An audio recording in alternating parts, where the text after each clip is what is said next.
Perfect. We might as well just get started, and then Seth can hop in when he arrives.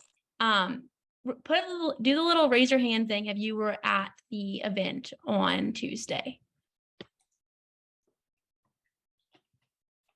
Cool.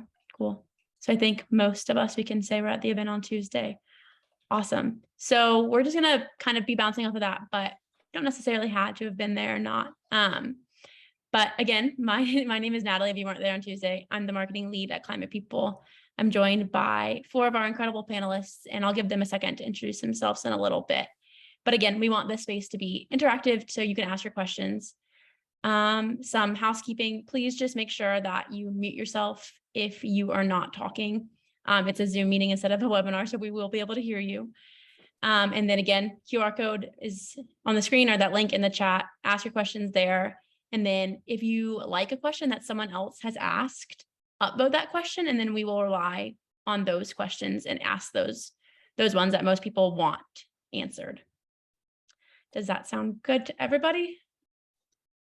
Cool. So let's do our first poll. Can everyone see that poll on their Slido account?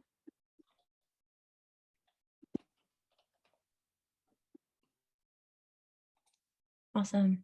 So take a few seconds to answer that. For anyone that can't see it, it says, how do you feel about the climate job market? Disheartened, there are no jobs for me, or overwhelmed? There are so many jobs out there. So if you're having trouble with the Slido, you can comment in the chat. I'm sure something like that is fine. Yeah, awesome.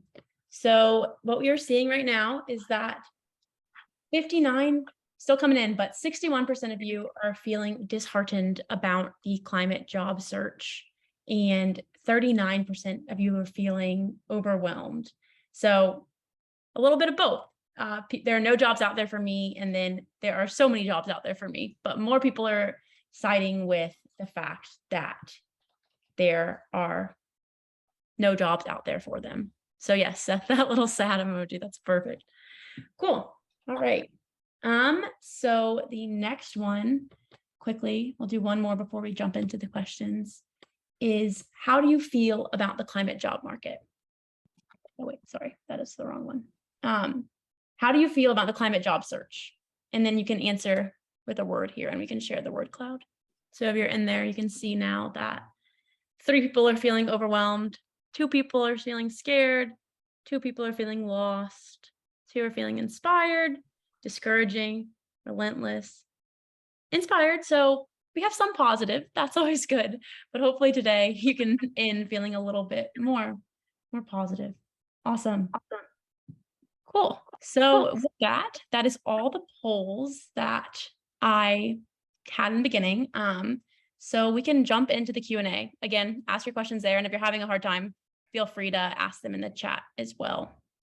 Perfect. Natalie, yeah. One quick question. I was just wondering, just given what we're hearing from folks in sort of how they're feeling, maybe like one thing we like to do sometimes is just like do a little masterclass with one person, just so like, we always, we can often find like kind of alone on this. And if, one person who is sort of in that status and what they're feeling, we can sort of like do a little bit of, we've got a couple people who've got expertise and have seen a lot of these journeys, and let's like focus in on one person for, 10, 12 minutes. And just like, I think that'll benefit everyone from kind of hearing like, how can we rally around one person to sort of see what unlocks we can bring to them. And that might bring a lot of insights for folks around what are other ways that they can be thinking about their journey and parts like that. Yeah, I like it. You want to head that up? I was also thinking we could also introduce ourselves as well a little bit, so that if there aren't any more like specific questions, or there's some context to some of the thoughts we might have. Yeah, absolutely. I was going to be the first. Yeah. So how about the panelists go around and introduce themselves, and then Seth, we can kick off the masterclass and go from there. Awesome. Neil, you want to kick it off? Yeah, happy to. Hi everyone, it's amazing to be here. Big thanks to the Climate People team for organizing this. Tuesday's event was really, really fun. So excited to be back for another. I'm Leonie, based in London. I'm community lead at a podcast community investment fund called MCJ Collective. And as a summary, my climate journey has been pretty winding, I'd say. and somewhat serendipitous. So I started off my career in a drinks company, and grew into a sustainability lead position there, mostly because I was vegetarian. So they were like, cool, you care about the planet, make us carbon neutral. And I was like, I'll do my best, which was a bit of a baptism by fire. But at the same time, in hindsight, probably quite lucky that I had a bit of space to explore. And then left that company during the pandemic, and went to kind of build out community tools and work with climate-oriented communities, and was feeling very lost at one point. I was like, I was in that role at that company for a very short amount of time. I don't feel like I necessarily have the experience to transfer to something in particular. And so also decided to start on the side a platform called Following the Footprints, which basically interviews and digs into what consumer goods brands can do to reduce their emissions. And that's a passion project. That's how I'm kind of scratching my itch for the consumer goods space. And then went to kind of like randomly met my previous boss on a work on climate office hours call, and was inadvertently looking, but also not looking for a role at the time. And so kind of jumped what I was doing, which was starting a company to join his early stage startup, and was there for about a year before then joining MCJ. So that's the short version. It's been a really winding route, but a lot of slightly random steps in between, which make a lot of sense moving backwards. So yeah, that is me. Awesome. Who else wants to kick it off? Brendan, Seth, Joshua? Sure. So my name is Seth Collins. I'm a director of learning at Terra.do. We're an online kind of climate ecosystem that helps folks transition towards working on climate. If you really want to go like deep into the landscape and understanding that, we run a course. We just launched actually a most recent cohort today, 150 new folks from all over the planet. And so if you're a really awesome community, really supportive community, Josh was actually one of our fellows at one point. So there's a couple of us here, and thanks for the love. My climate journey, I kind of started working on climate right from undergrad. Actually, it was an itch that kind of started then, and have been in the space, although I've actually left it.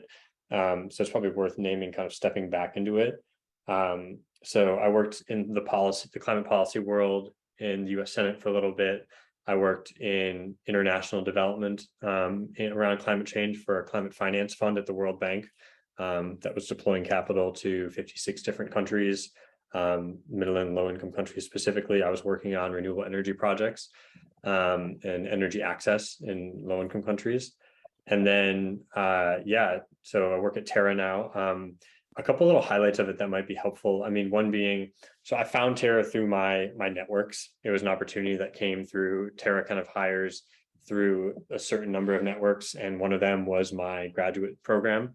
So I was on the mailing list of my graduate school's environment department, which was the degree that I did, and they sent out jobs, and it was one that I found in that way. Also, something I did that's actually something that we sometimes talk to folks about is actually I took a not full-time contract job first, and it was actually just what worked well for my situation. I was actually writing a book at the time and wanted to sort of step back in and wasn't fully sure where.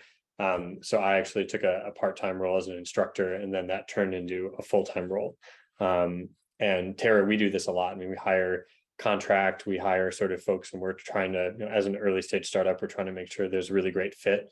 And so that often starts as part-time work, project-based work, or short-term contract work, and then we hire that into full-time.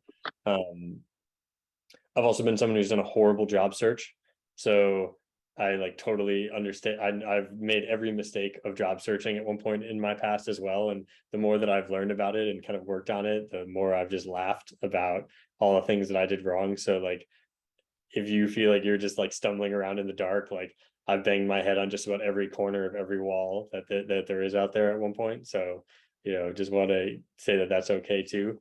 And all the feelings that I've heard, I have experienced. And so, yeah, happy to navigate some of those things in a bit of a mastermind too, but I'll pause there. Awesome. Brendan, you up? Yeah, I'll jump in. Hi, everyone. My name is Brendan Anderson. I'm the founder of Climate People. Climate People is a climate technology recruitment firm. So our focus and specialization is doing recruiting for technology professionals. So mostly the types of folks that we end up placing into jobs fall into one of four categories usually.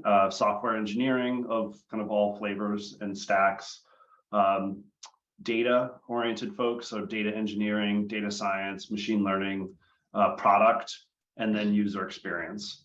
The customers that we work with fall into generally one of three categories. So we work with companies that are directly reducing greenhouse gas emissions across the kind of five main sectors of the global economy. So companies in energy, transportation, food, buildings, and industrial decarbonization.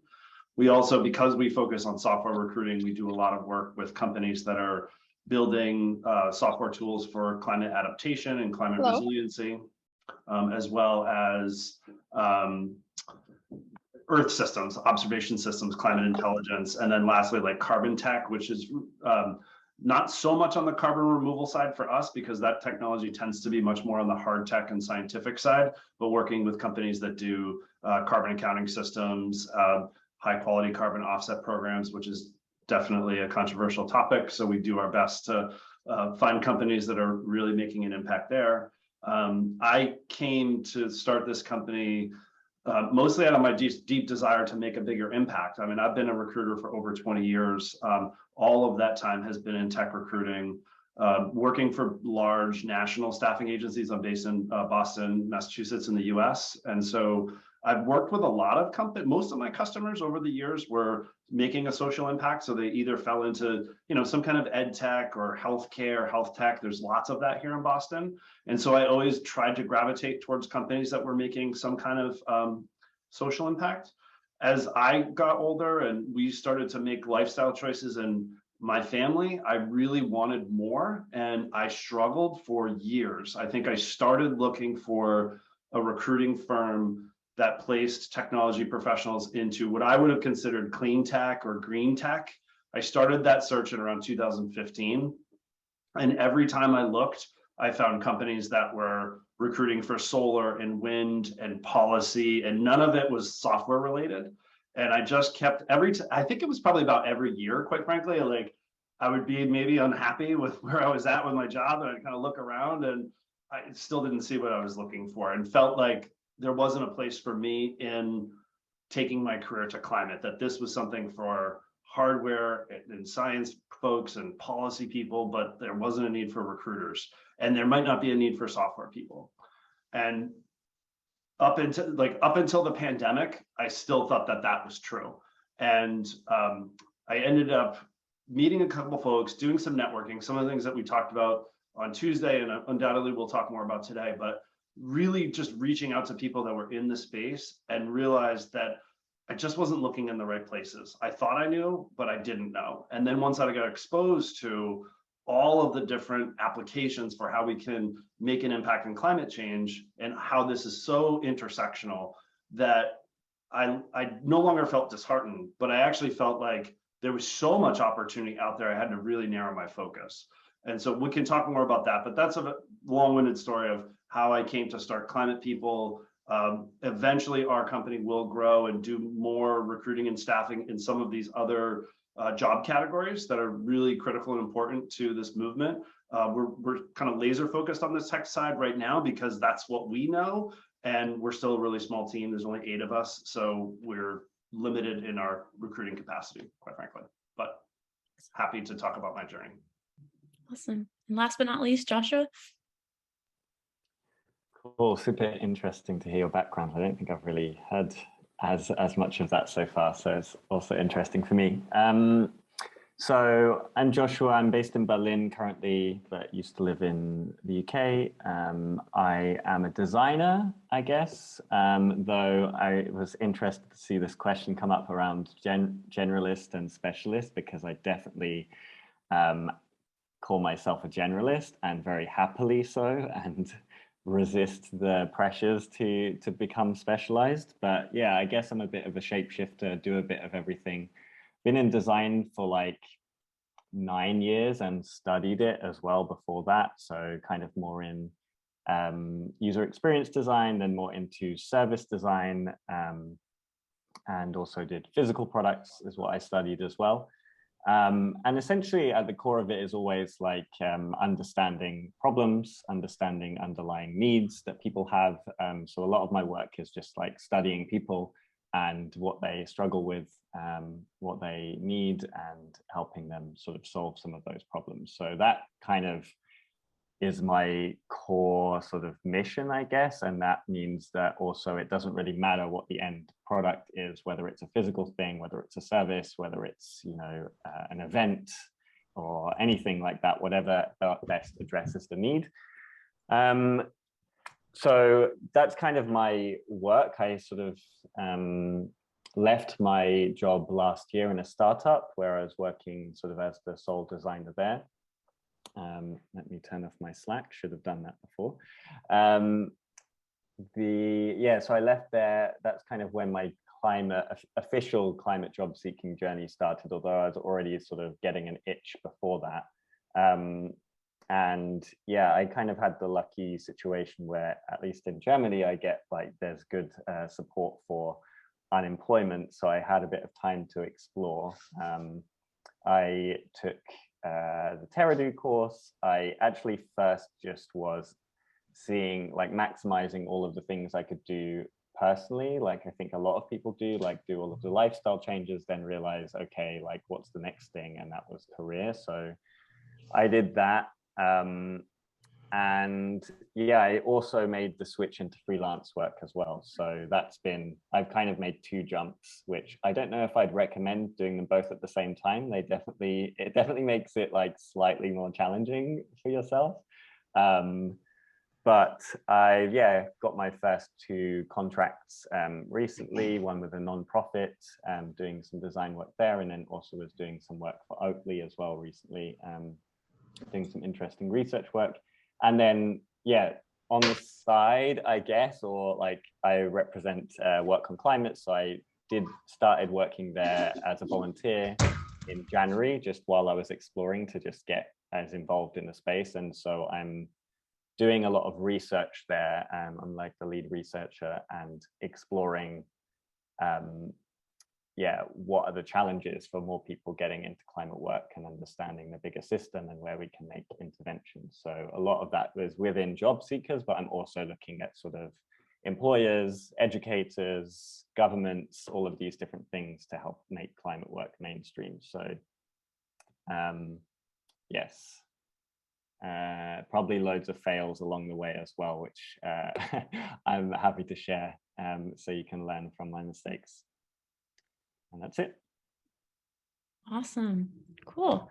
Well, Seth, I do want to do your little case study thing, but I also want to get to some of the questions. So maybe we can hold that to the end and then jump into some of the questions, because somehow we only have 40 minutes left. Awesome. So the question that we have currently with the most upvotes is how to land a job when you're not specialized and you're a generalist, when climate jobs are concentrated around experts. The panelists don't all have to answer the question, but if you have insights, feel free to go for it. Can I ask whoever asked this if they're available or can come off mute? Because I feel like there are different answers perhaps for the stage of career. So for an early career individual, I would answer this one way. I don't know if they can provide any more detail as to what the question is, or we can just delve into those different stages. I think we go through all the stages because it's relevant to different folks. Yeah. Right.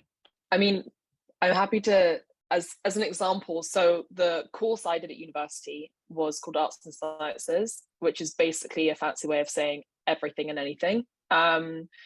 So very much qualified as a generalist, and strongly associate on the kind of like generalist end of the spectrum. But at the same time, the whole premise was you are generalist enough where you actually do have specialisms because you have skills that overlap in unique ways.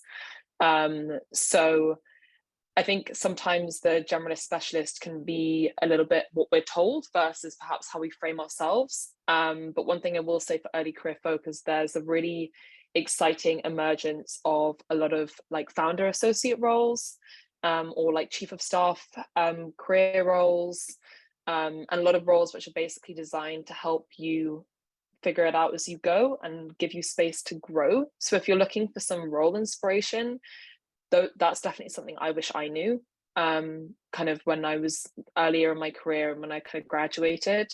I think it's a great place for a generalist. So that is what I'd say for that. And also, like, I think it could just be a little bit harder to self-define your skills and expertise, or feel harder, but that doesn't mean you don't have them. So perhaps it's just doing kind of a little bit more of that introspective work and like workshopping exactly how you're communicating your abilities, because you do have them. You have specialisms tucked into your your generalist approach. Yeah, would complement that fully by saying like, and this is maybe a cheeky way of saying it, but like I don't, whenever someone tells me that they're a generalist, I kind of say like, no, that's not an appropriate answer, because I think that there's another layer or two below that that is rich in some way, and fits this perfect overlapping of things. And for some folks, you know, you may have heard of this whole Ikigai framework of like what you're good at and what you love, and there's like this perfect orientation of it that you can land at.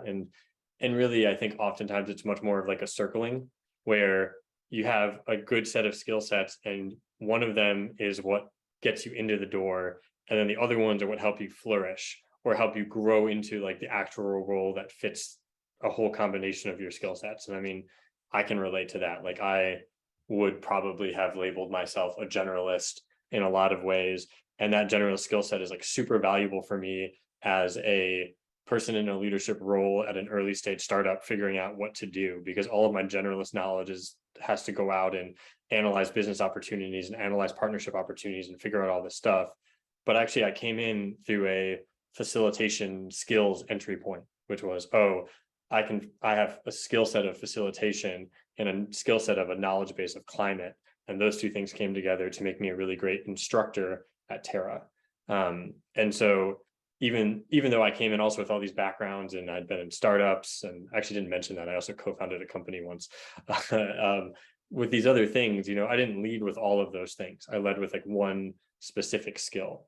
And the further, I think actually at any stage you're in, that is the entry point. You know, we hire early stage folks at Terra, and when you're early stage, most of the time it has a good degree of just grunt work. Like every company needs operational stuff done, full stop. And that's a great entry point to grow into all kinds of other things, because lots of organizations, especially in the climate space, especially in the private sector, are still at very early stages of maturity. And so there's tons of stuff to figure out. And so I often tell fellows who come through our program, like, your entry point isn't your end point when you go into an organization, and finding like this perfect entry point can sometimes be at the detriment of actually arriving at the role that you really want or feels really good for you. So just a permission to give yourself more spaciousness along that path, and to say, and an invitation to do a little bit more homework on, well, what are some of those more like core skill sets? If you do a lot of robust work, both internally around what does that mean for me, and externally around what actually is out there that fits that, oftentimes what I see is the right job, it shows up and the application writes itself, because it's like, oh, this is these three things, and it all comes together. Sometimes it takes longer to find that. Sometimes it just shows up very early. You know, there's lots of different ways that folks can arrive at finding that. But yeah, I'll stop there. I have so much to say on this, but I'm going to try and prioritize. Firstly, I think loads of people will tell you to specialize, and loads of people told me to specialize, and I still sort of fight against it in some way. So I think there's a lot of value to being a generalist, even if like a lot of people tell you the opposite. So like there's a really good book called Range, which talks about generalists and how they actually rule the world. Also, like in the book Radical Candor, she has this framework of like rock stars and superstars, and how you need both in every organization. The superstars that sort of have a steep growth trajectory, like learn a lot of stuff, and then there's rock stars who are like really reliable, love what they do, quite specialized, and sort of help more mentor teams. So I think it's always good to have a balance. In design, there's like a framework, or like a lot of people like use this sort of T-shaped metaphor, where you have maybe a specialism in one thing, but then have lots of interests and skills in other things, just enough to be dangerous. That's also something you could think about, like which area like are you known for and sort of talented at, but that doesn't mean you're limited to only doing that. You can still explore other things. And like in terms of landing a job, if like, firstly, I would say like work out which one you want to be. I think there's room for both. Like if you like to be specialized and you really are motivated by like your craft and working out what you want to do, and you're passionate about this one subject, like for sure, there's plenty of opportunities in specialism. But if you prefer being a generalist and like working across lots of different things, I definitely love this kind of stuff. I think in order to sell yourself in that way, it's like a little bit more difficult, and I've struggled with this as a freelancer. But one framework I was using in terms of positioning is like, I help X do Y. And so that can still be quite broad, but it helps you sort of understand like what is your offering. And you can try out lots of different things to see which things land. Yeah, like still you have to provide value to people and communicate what value you offer, but you don't have to like pigeonhole yourself in one sort of box. So yeah, in the end, it depends on what you would prefer. Awesome. So the next question that we have on this list is, how do you build a good personal / brand story, and how does that help you in the climate job search?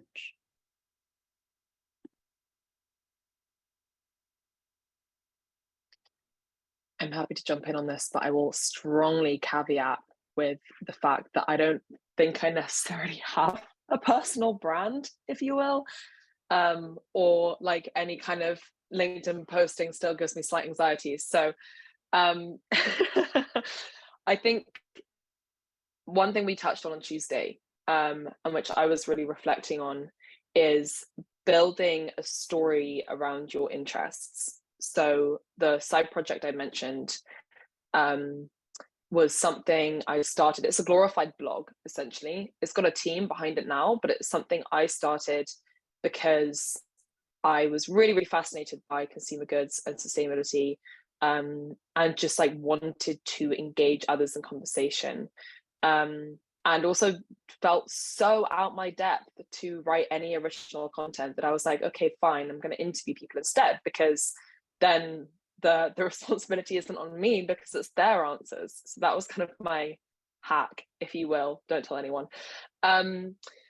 And I think that helped me find people in a similar interest space, and that also helped people reach out to me around that topic. And now I'm super fortunate to be involved in a bunch of conversations around that, and that happened because I was creating this content or curating the content, posting it on LinkedIn, not even on my personal page. It was on the project's page, and just starting to build that conversation where I hadn't found it yet.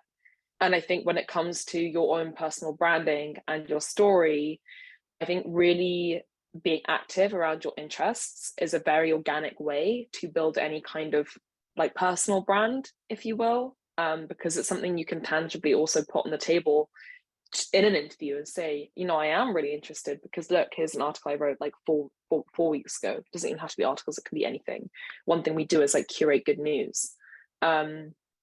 So like I'd say tips for kind of building that like personal story is, if you don't see it, create it. If no one comes, doesn't matter.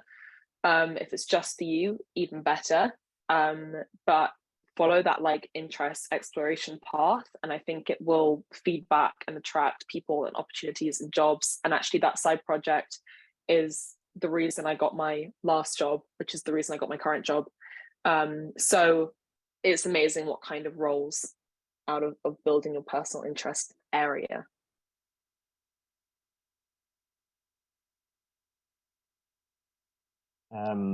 I can just quickly add my 2 cents. I post a lot on LinkedIn now. I basically just like, anytime I find something interesting personally and I want other people to contribute and I ask questions, like that's kind of a lot of where my posts come from, is just when I'm curious about a subject and want to get insights from the community. So I like post in Slack groups, but also on LinkedIn. Other times it's where I find something that's super interesting, and I also just like simplify, like summarize something, because that saves a lot of time. So those are like often the easiest ways to post something, just like asking a question about a topic you're interested in and finding people who also know about it, and then like asking them, but also like summarizing interesting things. Like there's so much great content out there. Like we kind of don't even really need more. We just need people to like curate it and summarize it. So a lot of that, my posts kind of come from that. But then also I think like finding out where your positioning is. There's a really good book called Obviously Awesome, and it's about like differentiation. And she's got this like 2x2 grid where you just basically experiment with different axes and you find out like who is within this space and like find your empty space. So for me, like where my 2 crossovers would be is within like design and climate, and sort of the intersection of both, and then find opportunities at which these 2 things you can talk about these things. And that, like, I've kind of defined that because design is the work I want to do, and it's within the world of climate, of course. And so any opportunities I can combine these 2 things. And I must also say that I don't think I've combined them super well yet. I'm still on that journey. So often those 2 things are kind of separate. Yeah, I think like a lot of the research work that I'm doing and the sort of design that I'm thinking about now is like, I'm going to start publishing soon as well. So then people know me as the guy who's like a climate designer or whatever I would call myself. I was playing around with regenerative designer at some point, but I'm not sure if that's like greenwashing yet, and also if people know about it. So yeah, I'm kind of exploring different ideas of how to brand myself. And I would also say like jump on opportunities to speak as well. Like I've done quite a lot of these things, and it's definitely good for getting your name out if you feel comfortable enough doing that. Awesome. I'd add one final piece. I agree with both Leonie and Joshua on this. I'm a big fan of networking. I'm obviously a recruiter, so for me, I'm very comfortable with it. I know that that's not something that everyone's comfortable with, but I think part of building a brand is also knowing who else is out there. And so if you have the opportunity, if you're attending a local climate event in person or attending a webinar, and just understanding what some of the other personas are that are out there, and the brands. I think this also plays into one of the questions I saw in the chat with Palin, asking a question about aside from newsletters and podcasts, who do you follow on LinkedIn to keep on top of trends and interesting companies in climate? There's a lot out there on LinkedIn, as Joshua mentioned. There's so much content out there. I think it helps to follow as many people as possible. It's interesting, my entire LinkedIn feed is almost all climate now, and there is so much out there. It's impossible to keep up, and it's literally what I do for a living. So I think if you can combine what Leonie was talking about earlier in terms of figuring out what are those areas of interest and sectors of interest that you have, there are resources. There's a great website called ClimateScape, which could actually list some of the different companies that fit into these different climate sectors. So if you check out climatescape.org, and we can drop that in the chat as well. That will give you an idea of some of the different companies that are out there. I mentioned this on Tuesday, but Climate Tech VC, which is a newsletter, but on their website, they've done a really great job of creating market maps for some of the different sectors. And on those market maps, you can start to look at some of the companies. What I would do is start going on to those companies and start following the company on LinkedIn. And then I would start following the senior people at the organization. You follow as many people as you want at that organization. And that will help you really stay up. But I think it starts with understanding what you want to do. Are there certain sectors that really appeal to you? And then you can start following those companies, following the leaders there. And that will then, I think, help you build that kind of brand that you're looking for. So hopefully that helps. Sure. Awesome. Alrighty. Next question is, do you have any tips on how to tweak our resumes for climate jobs if we have limited climate experience without discounting our existing experience? Yeah, happy to jump on that. Or Brendan, you want to go first? Because I think you're one step closer than we are. But well, you could go first. I definitely have some stuff I can say. Yeah, so first of all, just a quick plug. We run a monthly resume writing workshop on the Terra.do app. So it's run by one of our former fellows, Eric Lee, who works out of Fresh. So if you're interested in that, I might try to pull up a recording of the last one of it and post it in the chat in a minute too. So that might be a bit helpful for y'all. The way that Eric likes to talk about it, which I would re-emphasize, is like, we talked in the last conversation about how like mission alignment is really important. And resumes, how we experience resumes, I think how a lot of folks experience resumes, are a sort of passing glance to say, is there an X here or not? And so from a hiring perspective, and I can speak from Terra as a company that hires folks, is like, we're looking for is there alignment here? And that's what we're checking for. And then we'll look at some of the experience. And so the alignment often means that how is climate being shown first, right? Or how are you explaining it? And that might be a personal statement at the top of your resume that means I'm just like I deeply care about climate. I really want to impact it. I'm in the process of transitioning my career and I really want to leverage my skills. And it could be something like that. Sometimes we suggest folks to have this kind of hybrid resume format where they have like 3 bullet points at the top of their resume. That's really like stating their sort of mission statement in this application or their current job search, which is like, I've got these skills that I want to leverage towards working at a climate company because I really care about this. And, it's just like bang, bang, bang. Giving that high level summary is super, super helpful, especially when you're making a sector transition. So you're doing the work for me. So I'm not having to read through a resume trying to like figure out where's the climate in here, or is there not, like it's making it easy for the person reading it to say, great, this person cares about climate, moves it over. Now there's other ways that you can do that enhance that. One of the reasons why, Terra runs a learning program, and that learning program is designed to stand in for a, master's educational degree. The woman who wrote the program, Kamal, she went to Oxford. Her and I both actually did the Oxford Sustainability Master's program. We both believe that the course is better than the Oxford Sustainability Master's program, to be completely honest. And one of our theses is that like, actually you can use that as a launching point to identify that orientation, because you've taken this course and it's a way that you can say, hey, I have demonstrated that I've invested time in doing this and building some learning and knowledge. So those are the 2 pieces that I would just plug in for that.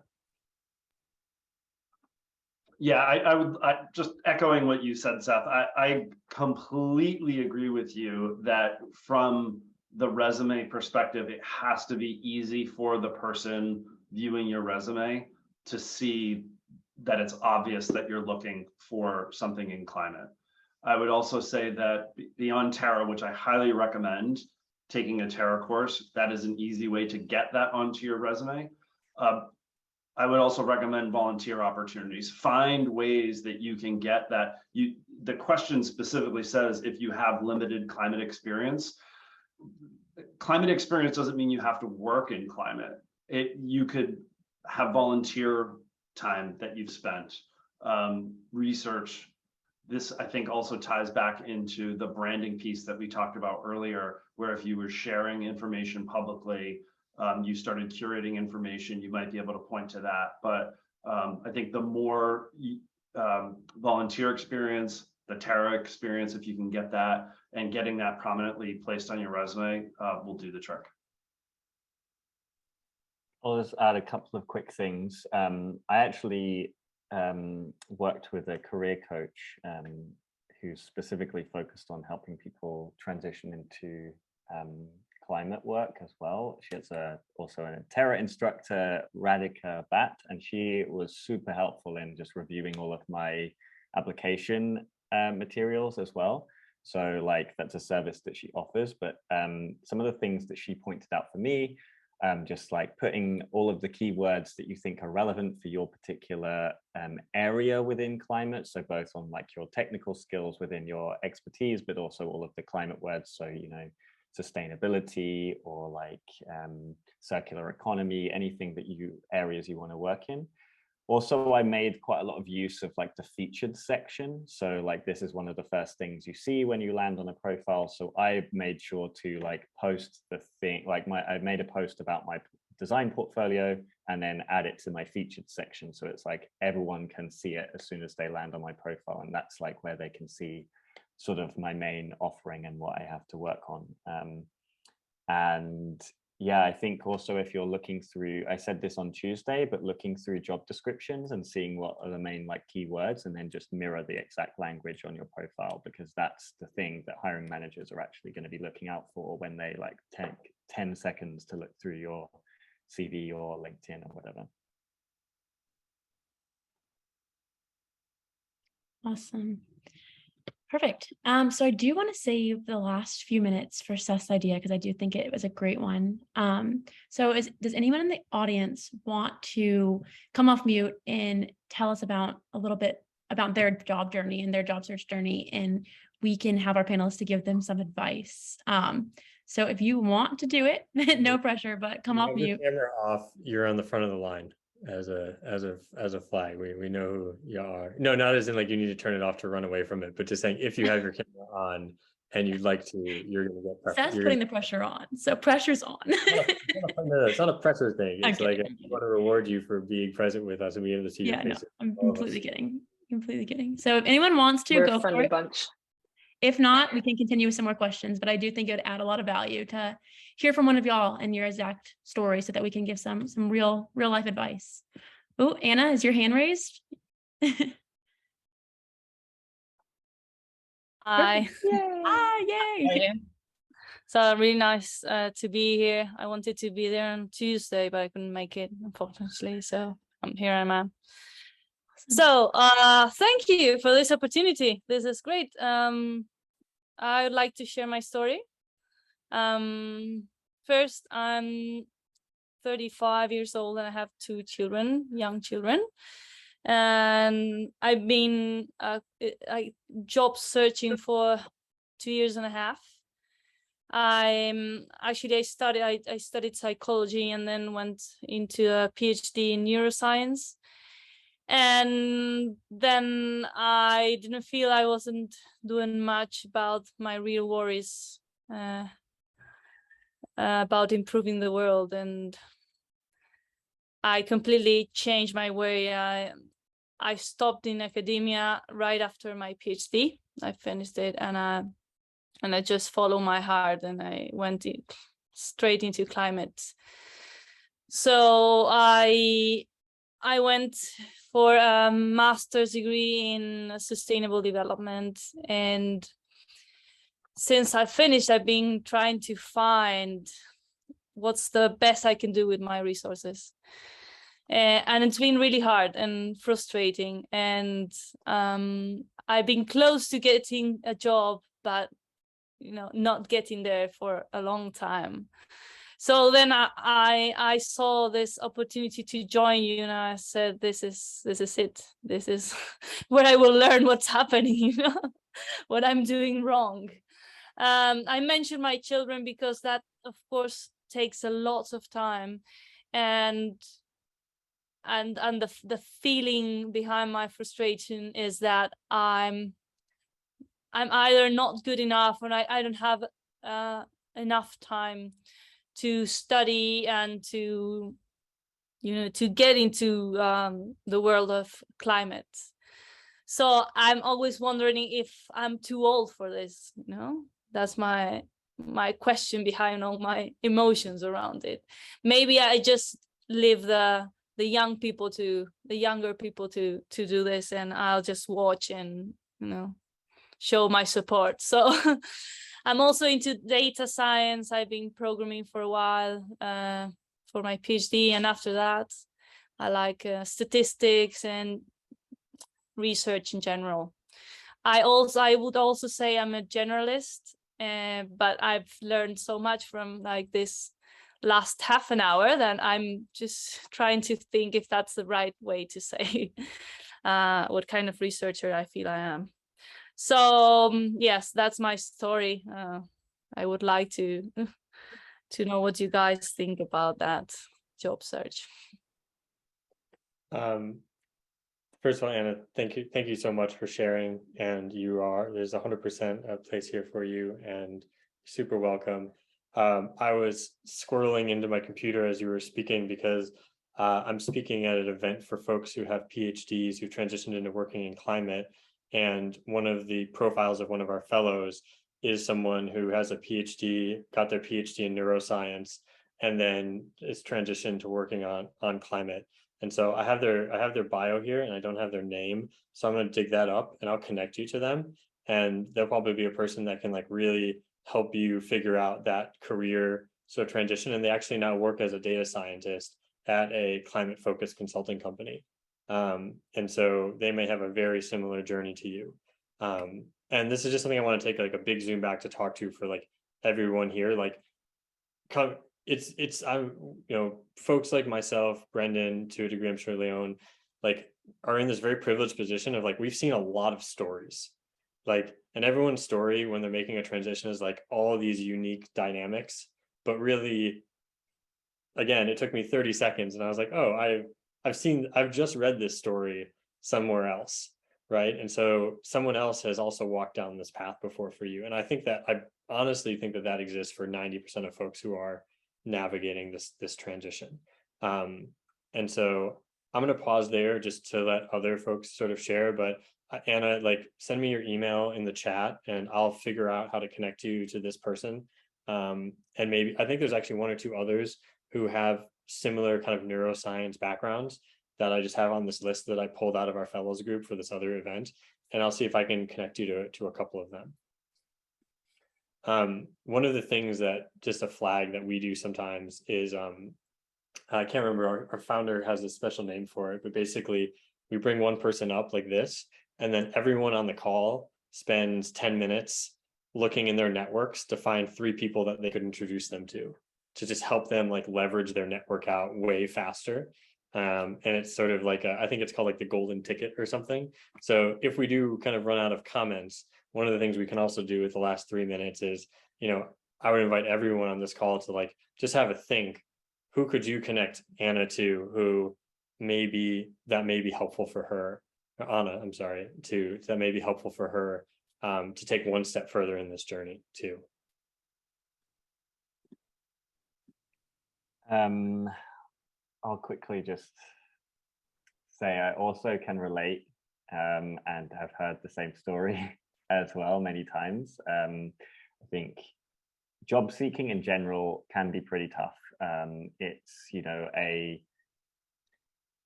it's a thing that you do alongside your job, your other responsibilities. It involves a ton of rejection, a ton of resilience that you need to actually get up each day and just keep applying. So I think already that you're still striving, you're still going on this journey, like it takes a lot of courage and resilience.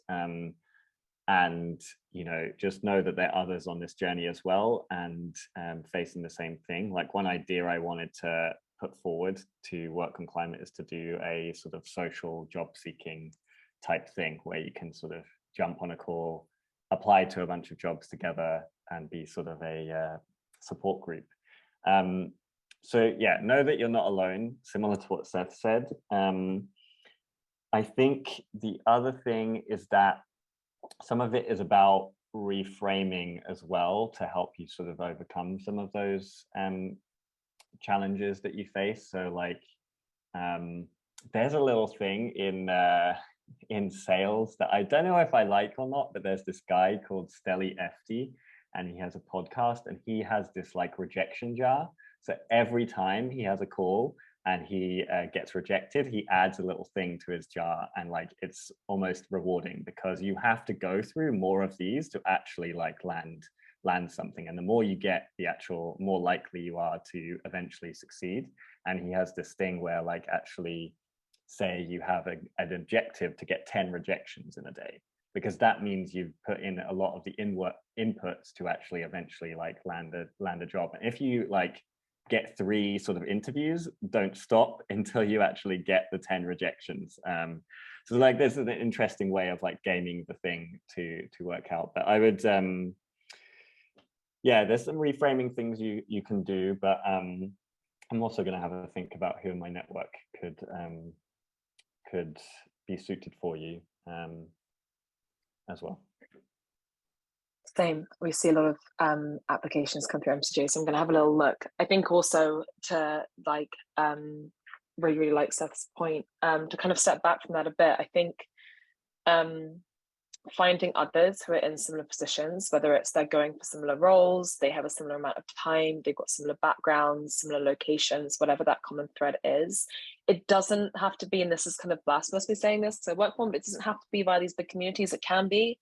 But even just forming those friendships with people in similar situations, and then like transferring the resources between, and like having that scout out for what they're looking for as well.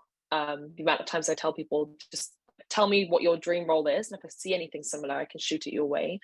But like forming those kind of symbiotic friendships, so I'm sure you have. But even if it is a case of like reaching out to people who have a similar background or who have made a career transition that you admire, and just asking for their recommendations as well. Because yeah, as a parent of 2, time is short, and focus is short. So any way to kind of shortcut is really important. I'm also going to leave my email in the chat. So if there's anyone I can connect anyone here to, send me a couple of bullet points about what you're looking for, and I'll do my best to dig it out of the MCJ community, people who could be interesting to speak to and worth reaching out. Anna, that Leanne's point is a really interesting one. I actually, I know 2 people that had marketing and communications backgrounds, and they were always the same 2 people that were applying for all the same marketing jobs. And they met through a climate community and ended up starting a company together. It's called the Regenerates. And I think amazing. Oh my God, I love them. Yeah, exactly. So they were, I was wondering who doing that. Always applying for the same job. And then they met, I think, in a My Climate Journey event. It was like one of the Friday open houses or whatever, like town hall meetings. And they realized, oh, wait, you applied for that job too? And they ended up developing a relationship, and they literally started a company together. I actually thought one of the ideas that came up in the notes was potentially a good one to. I'd like to explore and learn a little bit more about your background. So as well, after this meeting, if we can connect, I'll send you an email with my contact information. But I thought that the idea around potentially learning a bit about carbon accounting standards, that it sounds like your background and experience might be particularly interesting for some of these consulting organizations, because you have programming, data, analytical skills. I think that this consulting route for climate might be a really, really good option for you from a career perspective. And we're talking millions of those jobs will be coming online. So there's a huge need. I don't know where you live, but we can talk through some of that. Same for looking at funds and investment as well. I know it might feel like a world that isn't for everyone, and that's so fine. But so many really awesome like VCs as one example, but there are so many different types of investing are looking for people who are brilliant researchers and thinkers, systems designers, and brilliant with data. And that sounds like all the things that you are as well. So explore that route, because they're looking for kind of in-house expertise. Awesome. Well, thank you all so much. And thank you, Anna, too. Perfect. So I have just launched our final poll. I know it is 11 o'clock exactly on the dot, so we need to wrap things up. But if y'all wouldn't mind going into the Slido one last time and saying, how do you feel about the climate job market now? Has it changed? Is it the same? Are you still feeling like there's no jobs? Are you feeling like there's too many, or somewhere in the middle? And while y'all do that, just wanted to say thank you again so much for being here. And thank you to our panelists. This has been a great interactive event, and I feel like I've gotten a lot of value from it, and I hope that y'all have as well. And I just want to Thank like you lock so much in to everyone. for everyone, like what you just saw us doing here is kind of like how this stuff works in the climate space. Like we talked on the last event about like how people just want to help and see people succeed. And I just hope that everyone sort of has engaged in that in some way, shape, or form, or picked up on that from how, and you'll find this in the Terra community, you'll find this in the climate people community, you'll find this in the work on climate community, you'll find this in the MCJ community. Don't be afraid to speak up, put yourself in front of these communities and ask for help. You know, the help will arrive. You know, everyone has gone, you know, so many folks in these communities have gone through these journeys and felt all the things that you're feeling. So, you know, just really want to like emphasize like what you just saw, like Anna experienced, and how each of us is saying, hey, let's open up our networks, let's help. Like that's there for you as well. And, you know, solving climate change takes courage. And, you know, we talk about that as like a core essence of it. And that's within organizations, that's the courage to actually like uproot yourself in some ways and make this transition of a job. It's to step in front and ask for help. You know, all these things, it's the same muscle. So it's also a way to practice some of those things is by doing that. Awesome. And thanks to the Climate People team for facilitating this space. It's really amazing to come together. So appreciate the effort you guys have put in to support the wider community. It's awesome. Really, really cool. Yay. Thank you. And thank you so much to our esteemed panelists and friends, and then for everybody showing up here and asking some great questions. Hopefully, maybe Natalie, we can send out an email afterwards to make sure everyone has our contact information. And I'll send out an email with the recording. hopefully we can all connect on LinkedIn, and let's keep working together to get everybody working on climate. Thank you very much. Alrighty. Happy Thursday, everybody. Excellent. Thank you all. See you soon.